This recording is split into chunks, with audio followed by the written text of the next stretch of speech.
Diácono Marcelo, Diácono Lídia, deixar a igreja presente na vida de vocês e faça vocês crescer cada vez mais. Eu vou estar lendo deste método. Vai dizer assim: vivendo os filhos de Deus, vendo que as filhas dos homens da Formosa tomaram para si as mais bonitas que tinham. A igreja pode se sentar?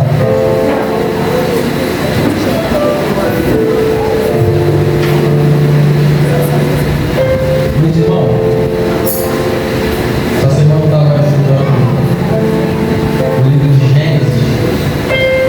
Gênesis é um dos que eu mais gosto de estudar, porque Gênesis vai mostrar o amor de Deus com a humanidade. Todos conhecem que Deus ele faz Adão, ele faz Eva, o pó da terra. E todos sabem que Deus ele dá uma oportunidade à humanidade de crescer. A Bíblia diz que onde está o filho, os filhos de Deus, a Bíblia diz que Deus ele dá uma oportunidade à humanidade crescer e a humanidade cresce. Só que chega um momento que os filhos de Deus, aquele que Deus deu carinho, deu amor, aquele que Deus cuidou, eles começam a se corromper. A Bíblia vai dizer que eles se corrompem ao ponto de Deus olhar para a terra e querer aniquilar eles, querer matar todo mundo. Só que o que me chama a atenção nesse versículo, parece que Deus está olhando os filhos dele, aqueles que eles já escolheram, e está dizendo: eu vou ter que matar aquilo que eu criei, eu vou ter que matar aquilo que eu cuidei, que eu dei carinho, que eu dei amor. Por quê? Porque eles estão se corrompendo, porque eles estão olhando e estão achando que as coisas do mundo é melhor que as coisas de Deus.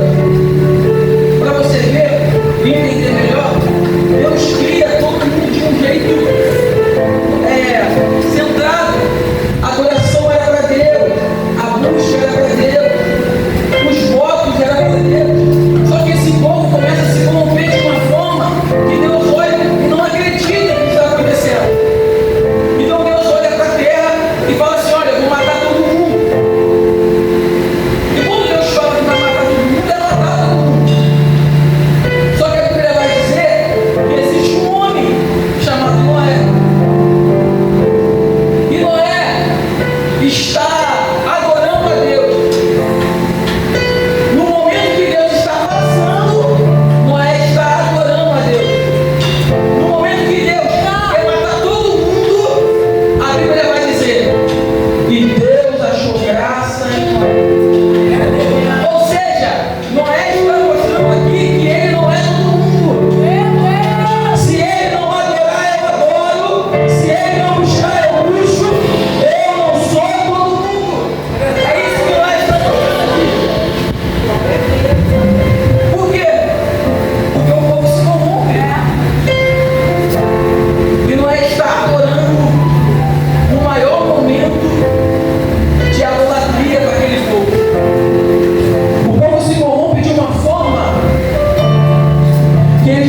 daquilo que Deus vai achar. Porque tem muitas pessoas se importando daquilo que o amigo vai falar, daquilo que a amiga vai falar, mas não está se importando mais com a voz de Deus, não está escutando mais a voz de Deus, não está ouvindo a voz de Deus. E Deus está procurando aqueles que estão escutando a voz de Deus. É escutar a voz de Deus nos melhores momentos da sua vida e nos piores momentos da sua vida. Não é escutar a voz de Deus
acreditar mais em Deus.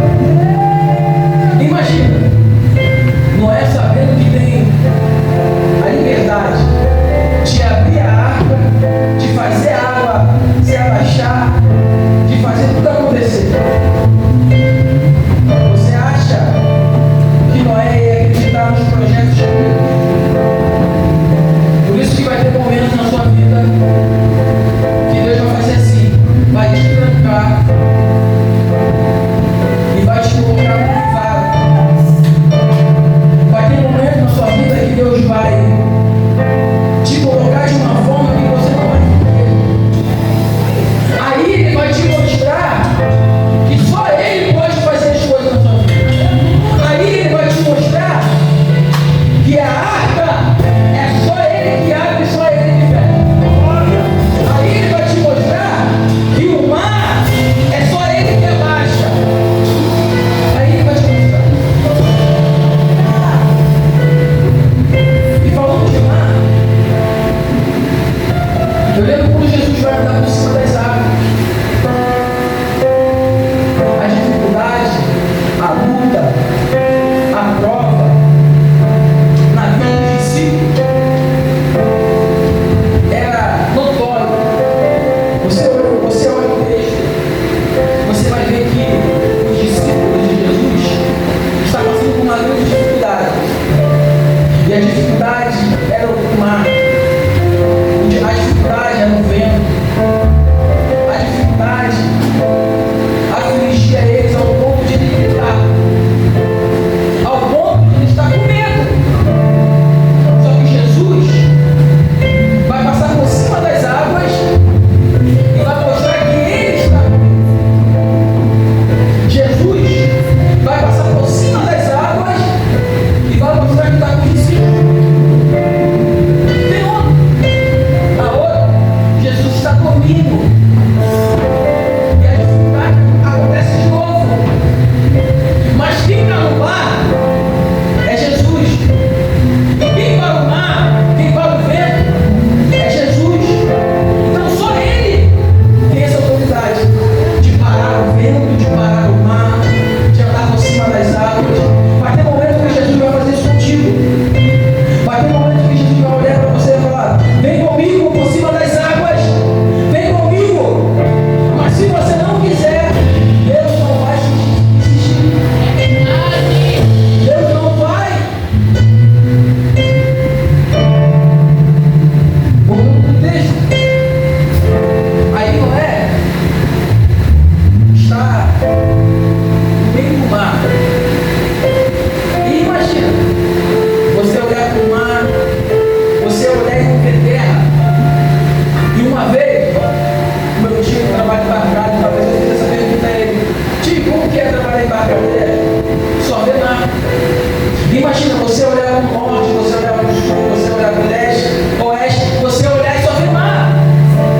Você não vai ver nada, só mar, só água.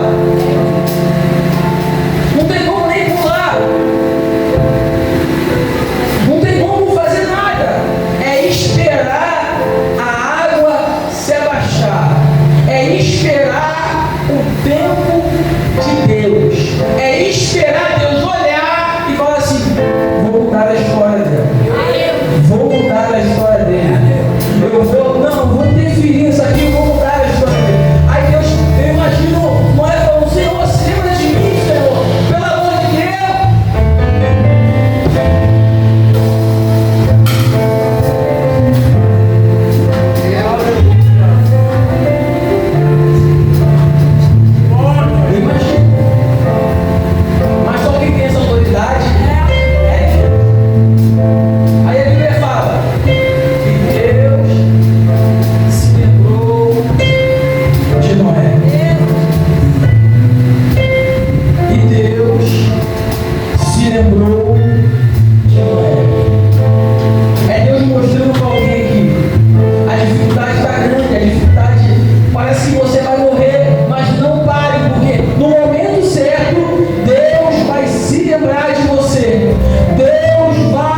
isso com José.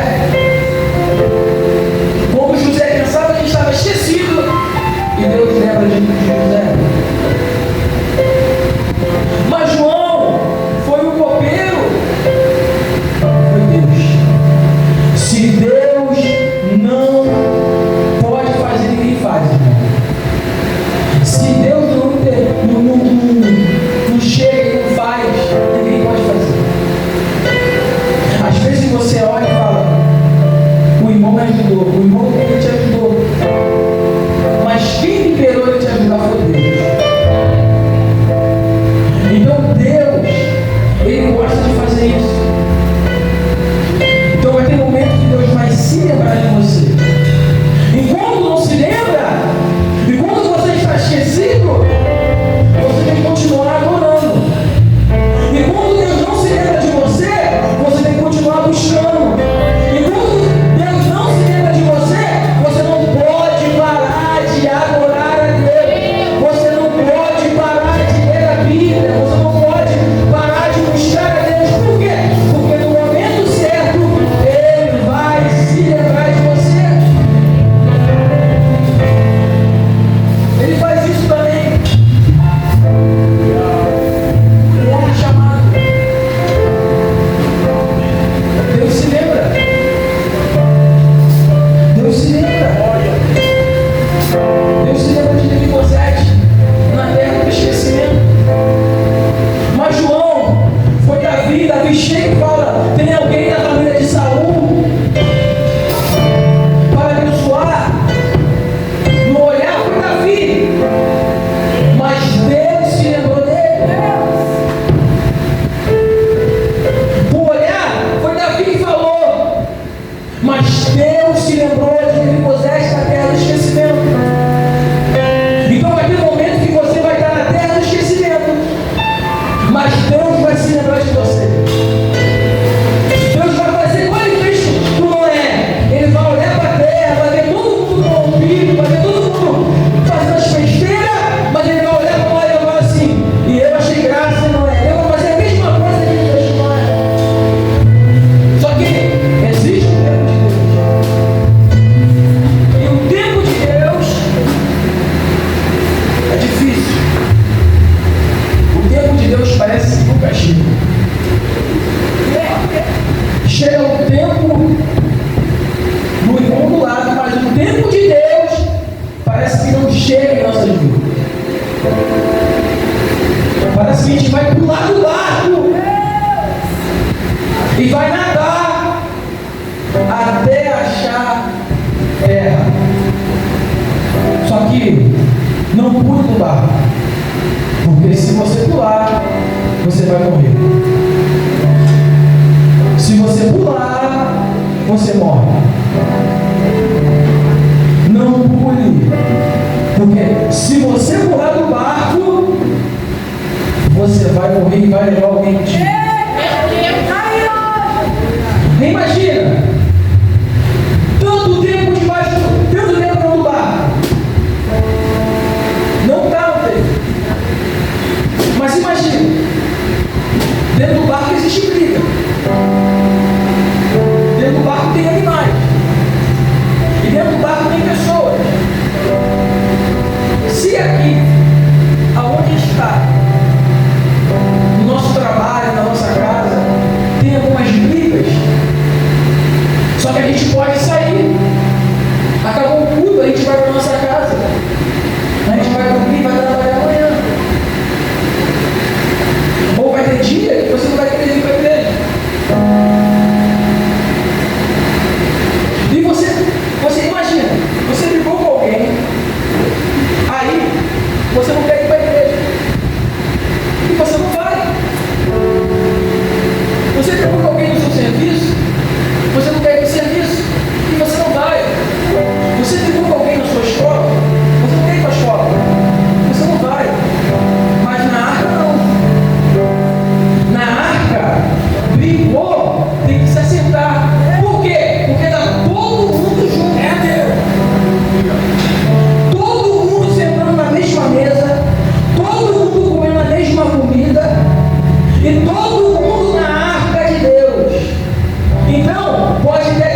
vida, mas você está dentro da arca do Senhor.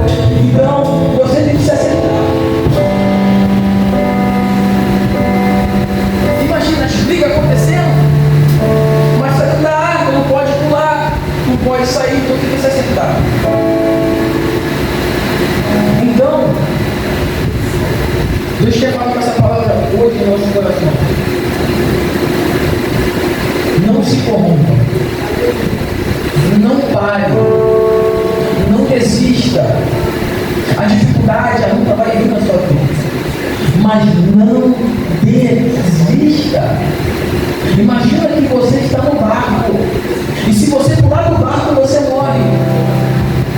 Porque a primeira coisa, quando alguém sai da igreja, ela se desvia total. E quando volta, parece que está perdido.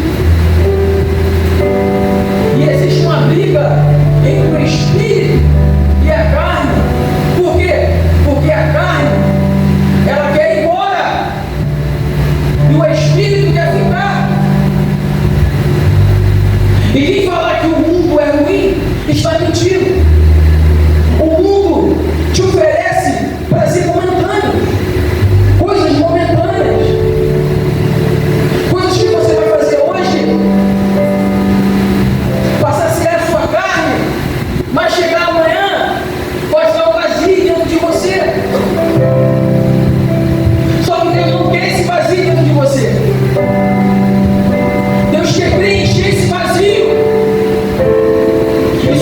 E só quem preenche esse vazio é Deus. E só quem pode dar liberdade para Deus encher esse vazio é você. Então, o mundo é bom, mas estar dentro da casa do Senhor é bem melhor. O mundo te oferece um prazer momentâneo. Na casa do Senhor não. Na casa do Senhor te oferece festa pro resto da vida. Te oferece alegria pro resto da vida. Te oferece dificuldade pro resto da vida. Mas você sabe que quando você morrer, você vai pro céu. E eu acho que é uma das melhores coisas na vida de um cristão é que você pode morrer hoje e você ir pro céu. Você tem certeza da sua salvação. Eu acho que é a melhor coisa que acontece na vida. Se eu morrer hoje, eu tenho certeza da minha salvação. Então, não troque sua salvação por 5 minutinhos de prazer no mundo. Agarre sua salvação. Agarre sua salvação. Porque Deus vai se lembrar de você. Se coloque de pé.